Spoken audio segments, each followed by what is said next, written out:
Perkenalkan, nama saya Uci Ramadhani. Di sini saya akan melanjutkan penjelasan dari teman saya, di mana di sini kelompok kami membahas mengenai setengah putaran.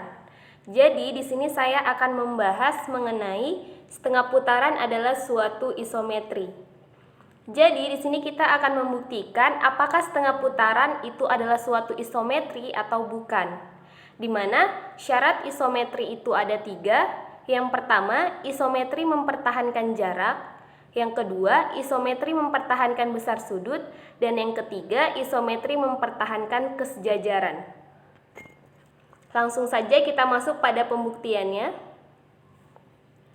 Misalkan pusat setengah lingkaran adalah P. Oke, jadi titik P ini adalah pusat setengah lingkaran. Ambil 2 titik sebarang A dan B, di mana A, B, dan P tidak segaris. Jadi A, B, dan P tidak segaris. Artinya tidak berada di satu garis lurus yang sama. Oke, selanjutnya titik P memetakan A ke aksen. Jadi di sini kita akan mentransformasikan titik A terhadap titik P setengah putaran, sehingga didapatkan titik A aksen. Maka setengah putaran A terhadap titik P itu sama dengan A aksen. Selanjutnya sama seperti titik A tadi, di sini titik P memetakan B ke B aksen. Maka di sini kita akan mentransformasikan setengah putaran titik B terhadap titik P sehingga didapatkan B aksen. Jadi setengah putaran B terhadap titik P itu adalah B aksen. Karena setengah putaran A terhadap titik P itu adalah A aksen, maka P adalah titik tengah dari A aksen. Dan karena setengah putaran B terhadap titik P itu adalah B aksen, maka titik P juga merupakan titik tengah dari BB aksen. Jadi titik P ini adalah titik tengah dari AA aksen dan juga BB aksen. Karena titik P ini tadi adalah titik tengah dari AA aksen dan juga BB aksen, sehingga AP itu sama dengan A aksen P dan BP itu sama dengan B aksen P. Kita bisa lihat pada gambar AP itu sama dengan A aksen P yang warna merah, dan BP itu sama dengan B aksen P yang berwarna hijau.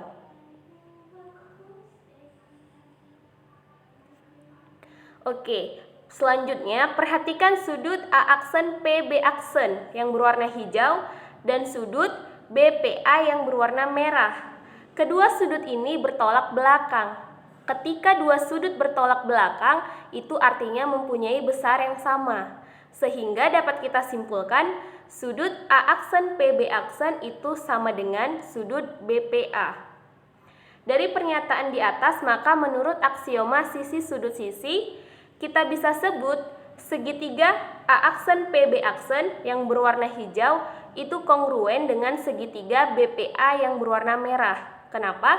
Karena ketika mempunyai sisi yang sama, sudut yang sama, maka kedua segitiga bisa dikatakan kongruen.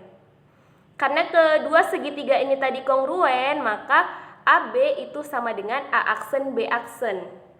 Sehingga setengah putaran terbukti adalah suatu isometri. Di mana kita ulang kembali, syarat isometri itu ada 3. Yang pertama mempertahankan jarak. Di mana di sini setengah putaran itu mempertahankan jarak karena setengah putaran A terhadap titik P itu sama dengan A aksen. Jadi AP itu sama dengan A aksen P. Jadi bisa kita lihat titik awal setelah ditransformasikan menjadi A aksen itu mempunyai jarak yang sama karena AP itu sama dengan A aksen P. Jadi terbukti setengah putaran mempertahankan jarak. Yang kedua, setengah putaran mempertahankan besar sudut. Kita bisa lihat sudut A aksen PB aksen yang berwarna hijau itu bertolak belakang dengan sudut BPA yang berwarna merah. Ketika dua sudut bertolak belakang artinya mempunyai besar sudut yang sama. Maka setengah putaran terbukti mempertahankan besar sudut. Dan yang terakhir yaitu setengah putaran mempertahankan kesejajaran. Karena segitiga A aksen PB aksen yang berwarna hijau itu kongruen dengan segitiga BPA yang berwarna merah, maka AB itu sama dengan A aksen B aksen. Maka di sini terbukti setengah putaran itu mempertahankan kesejajaran. Kenapa? Karena titik AB, titik awalnya setelah ditransformasikan setengah putaran yaitu A aksen B aksen itu sama. AB sama dengan A aksen B aksen. Jadi di sini terbukti setengah putaran adalah suatu isometri. Oke, selanjutnya di sini kita akan membuktikan setengah putaran adalah suatu isometri secara analitis.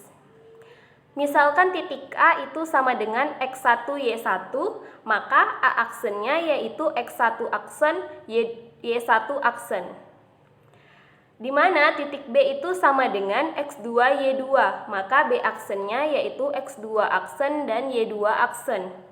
Di sini kita akan membuktikan A aksen B aksen itu sama dengan AB. Jadi transformasi setengah putaran itu sama dengan titik awalnya. Di mana di sini X aksen itu sama dengan min X dan Y aksen itu sama dengan min Y.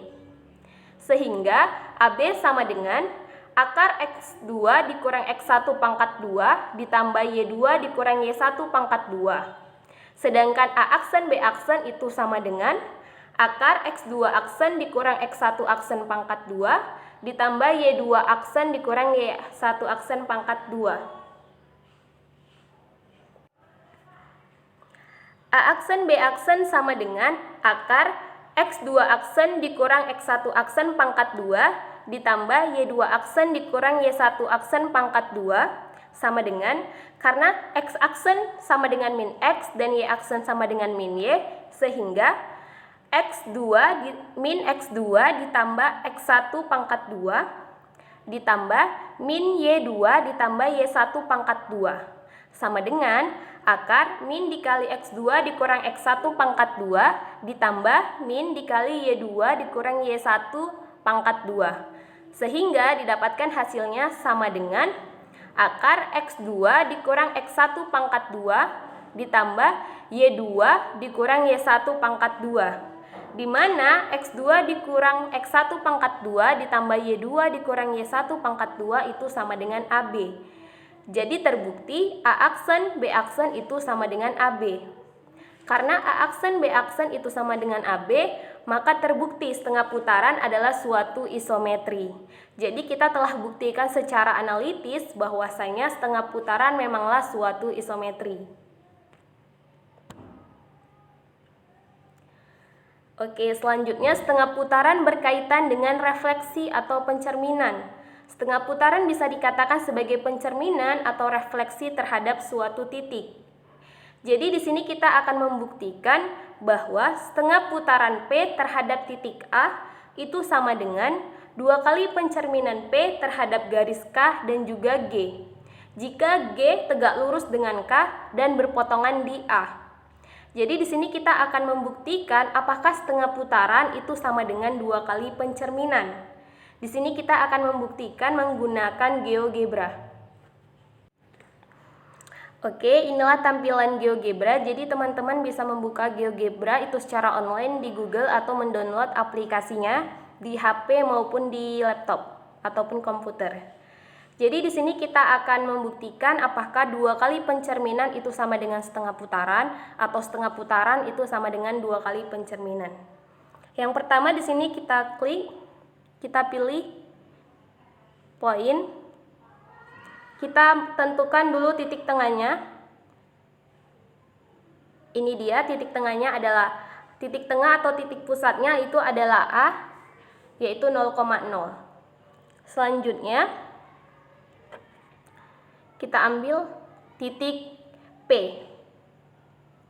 Atau di sini kita ganti dengan titik B. Selanjutnya di sini kita akan mencerminkan titik B terhadap garis K, di mana di sini kita asumsikan sumbu X itu adalah garis K dan sumbu Y itu adalah garis G. Oke. Selanjutnya kita pilih refleksi.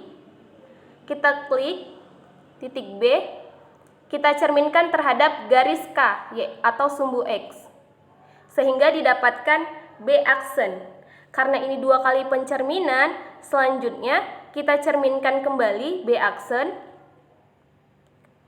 Kita klik refleksi, kita cerminkan kembali B aksen terhadap garis G yaitu yang kita asumsikan tadi adalah sumbu Y. Sumbu Y adalah garis G. Jadi di sini kita akan cerminkan kembali B aksen terhadap garis G, sehingga didapatkan B double aksen.